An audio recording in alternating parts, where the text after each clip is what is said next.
Assalamualaikum warahmatullahi wabarakatuh. Perkenalkan, kami dari kelompok 6 ingin mempresentasikan tentang energi terbarukan. Saya sebagai moderator izin untuk memperkenalkan diri. Perkenalkan, nama saya Gayu Fitriani.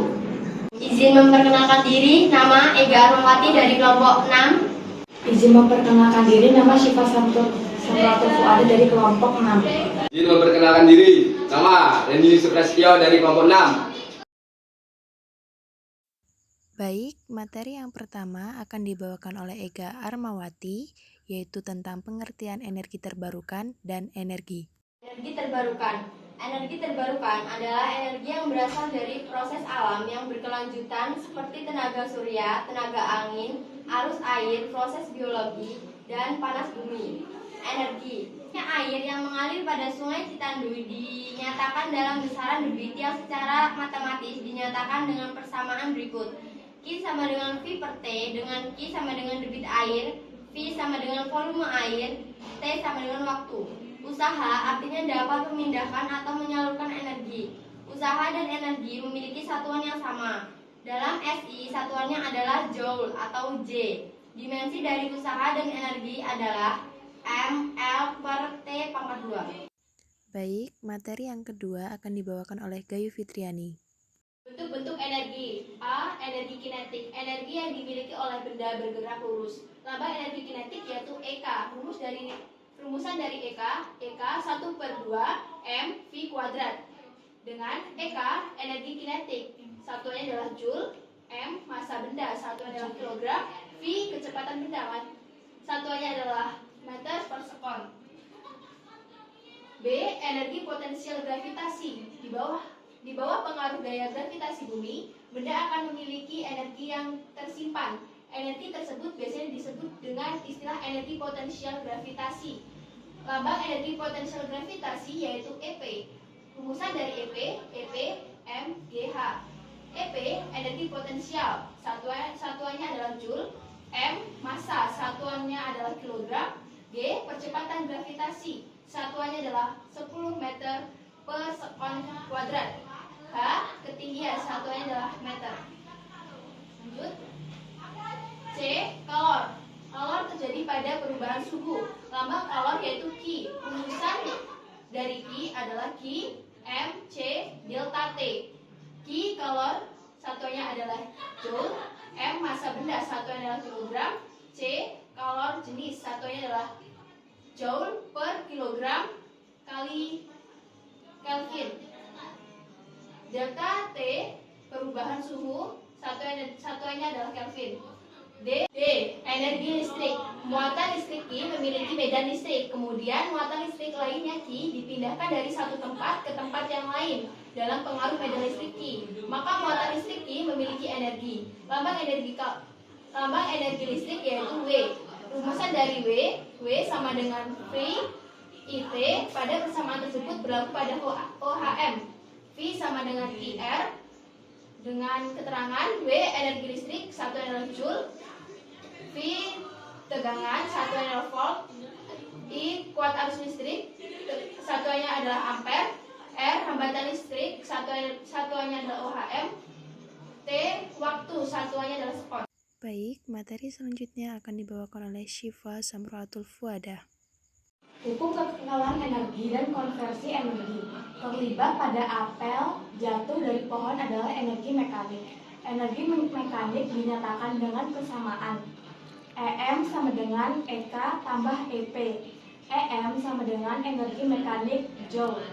EK sama dengan energi kinetik Joule. EP energi potensial gravitasi Joule. Hukum kekekalan energi yang bunyinya energi bersifat kekal, artinya energi tidak dapat diciptakan dan tidak dapat dimusnahkan.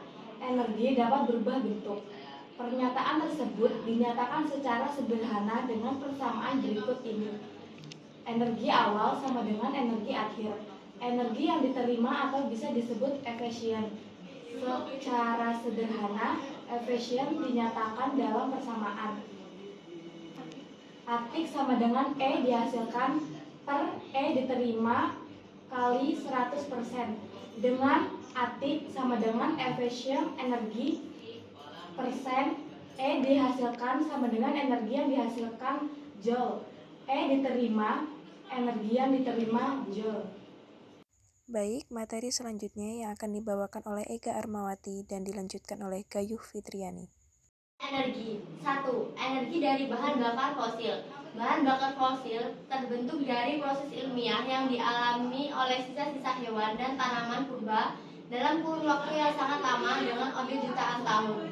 Bahan bakar fosil tersusun atas senyawa hidrokarbon.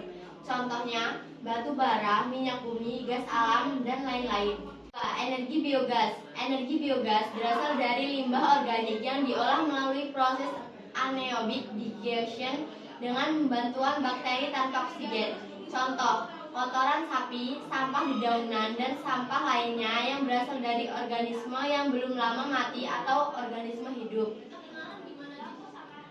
3. Energi air. Energi air merupakan salah satu energi paling banyak digunakan untuk keperluan pembangkit energi listrik, khususnya Indonesia. Prinsip kerjanya adalah aliran air di permukaan bumi dibendung kemudian dialirkan menuju ke tempat yang lebih rendah untuk memutar turbin sehingga menghasilkan energi listrik. 4. Energi angin. Energi angin merupakan sumber energi yang memanfaatkan angin untuk memutar kincir angin sehingga dihasilkan energi listrik. 5. Energi matahari. Energi matahari merupakan sumber energi yang memanfaatkan untuk menyinari atau memberi energi pada perangkat lempengan logam sel surya sehingga menghasilkan energi listrik. 6. Energi gelombang laut. Energi gelombang laut atau ombak merupakan energi yang bersumber dari gerak naik turunnya gelombang air laut. Gerakan naik turun gelombang air tersebut memberikan tekanan pasang turbin hingga turbin dapat berputar dan menghasilkan energi listrik. 7. Energi pasang surut. Energi pasang surut merupakan energi yang bersumber dari proses pasang surut air laut. Terdapat dua jenis sumber energi pasang surut air laut, yaitu perbedaan tinggi rendah air laut saat pasang dan surut, dan arus pasang surut terutama pada selat kecil.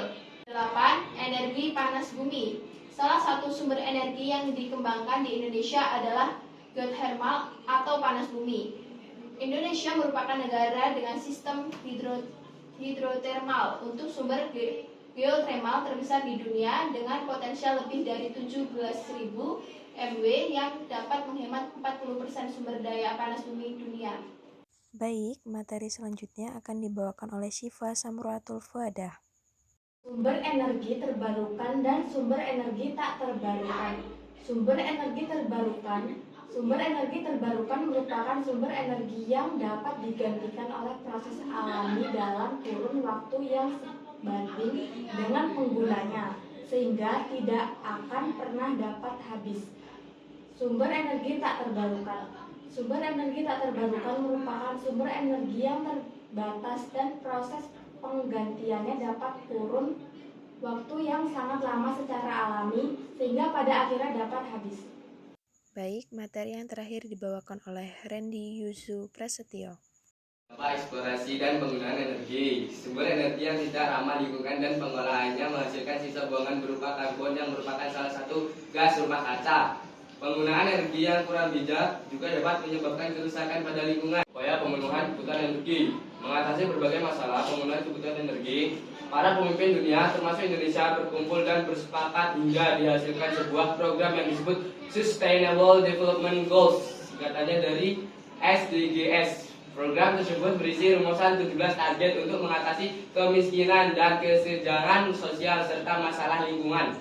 Harapannya, target-target tersebut dapat dicapai pada 2030. Salah satu program SDGs kaitannya dengan energi dan dampaknya pada lingkungan adalah SDG 7, Affordable and Clean Energy, yaitu memastikan ketersediaan energi yang ramah lingkungan bagi seluruh rakyat Indonesia. Baik, sekian presentasi dari kami. Kami akhiri wabillahi taufiq hidayah. Wassalamualaikum warahmatullahi wabarakatuh.